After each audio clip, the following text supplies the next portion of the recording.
Descendants, The Rise of Red is a story about friendship, a story about finding yourself, and that's kind of what my character Red goes throughout the film. You know, she's the daughter of the Queen of Hearts, and you can imagine it's a little difficult living with such an iconic villain and having that as your mom. So Red goes through many trials and tribulations and dealing with those tricky waters of having this mom that she doesn't really see eye to eye with. And Queen of Hearts incites a coup on Auradon, which basically leads Red to team up with Chloe Charming and go back in time to undo the traumatic event that basically led Queen of Hearts down her villainous path. Sorry to rouse you out of bed before noon, but while you were sleeping, the Royal Plaza was vandalized. What I love the most personally about the Queen of Hearts is that she actually doesn't forget. She never forgets anything. And she really does have a big soft spot for her daughter, even though if you look at it, it's a bit of tough love. But she really does mean well. Rita was so sweet, and you know, it was definitely not what I was thinking, because she's coming in to play this iconic villain, you know. There was a piece of me that was like, hopefully she's not like her character. But she's like the complete opposite from her character. She's so sweet and so funny and just easy to talk to, so I think we had like a lot of cool moments on set to bond and kind of get to know each other. Bridget, I didn't expect to see you here. Ella. My character Cinderella in Descendants, The Rise of Red is now a queen, is a family woman who has a daughter who is going to Auradon Prep, and she's just trying to be a positive force. Brandy playing my mom as Cinderella, she was incredible. I remember the first time I met her, we were coming back from set and she got there midway through filming. She was only gonna be there for a couple of weeks, and so I thought, I need to make these weeks count. And I was apart from my mom at the time, so I saw her big, beautiful dress and I thought, is that my mom? And so I said that out loud and she said, my daughter! And so we walked up to each other and she gave me this big hug, and really throughout filming, we just literally just held hands and talked, and you can imagine how much advice and stories she must have being in the industry for so long and how much wisdom she can pass down, and that's what she really did. And she was humming all the time too, which was so much fun. One thing I did learn is how much she loves rapping, which is little insider scoop apparently. But yeah, it was incredible. It was seriously a dream come true.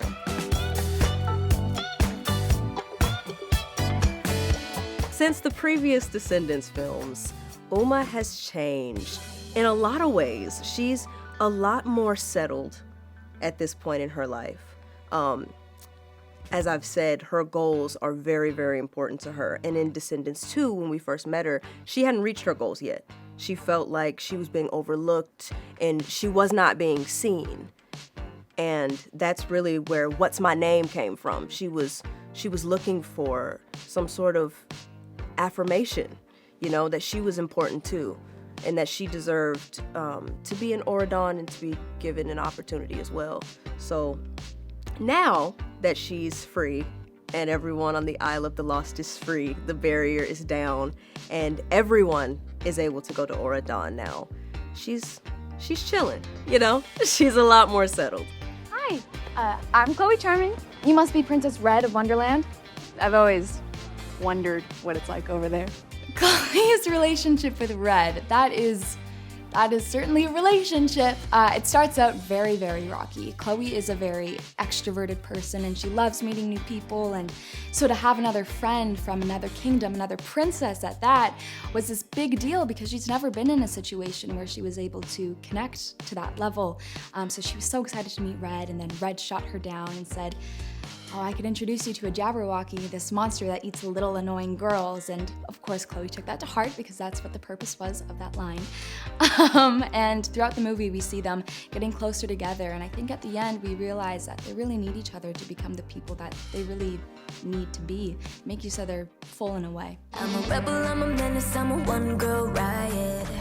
Yeah, yeah, yeah. The music in this film, it's so gorgeous, and I feel like one thing I really love about our soundtrack is it really marks these pivotal moments in the story. Red is one of my favorite numbers in the film, and I mean, it's this explosive number.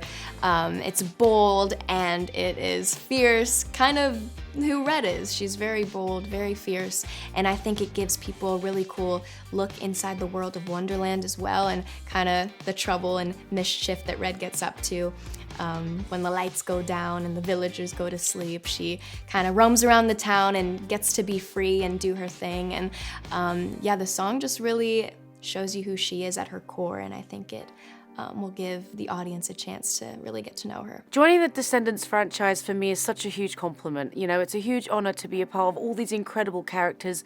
And of course, these characters are based on such a long history. And that for me is an honor. And seeing how I can play my version of the Queen of Hearts is really fun. Cinderella's relationship with the Queen of Hearts is very complicated. They have a historic past, and you just see them bumping heads. But like I said, Cinderella is very positive, so she tries to keep a positive attitude no matter who's on screen with her. So this is love. So this is love. So This Is Love is a song that Cinderella sings with King Charming. This Is Love is a song about the description of love, how it makes you feel, and it's very dreamy, and it's from the original animated version of Cinderella, and I'm so honored that I get a chance to sing it with Paolo, who plays King Charming. I would say the sound is very dreamy, very enchanting. It's very slow, but it just puts you in a loving mood. Descendants is a franchise that's really never meant to end. It's always meant to keep going because there are so many villains and they all have children, and also there are always new Disney princesses being introduced, you know, and very creative people coming up with a bunch of different characters, and with that you also get a lot of new villains. So it's really something that could go on forever. That's always how I've seen it. It's huge, and I'm very happy to be a part of it, but this film just continues it in that way. You see new villain kids and their journeys and their story, and the vibe matches their journey and their story as well. It's different from the first three Descendants. It still feels familiar. It's in the same family, but these kids are really taking it and turning it into their own thing, which I love.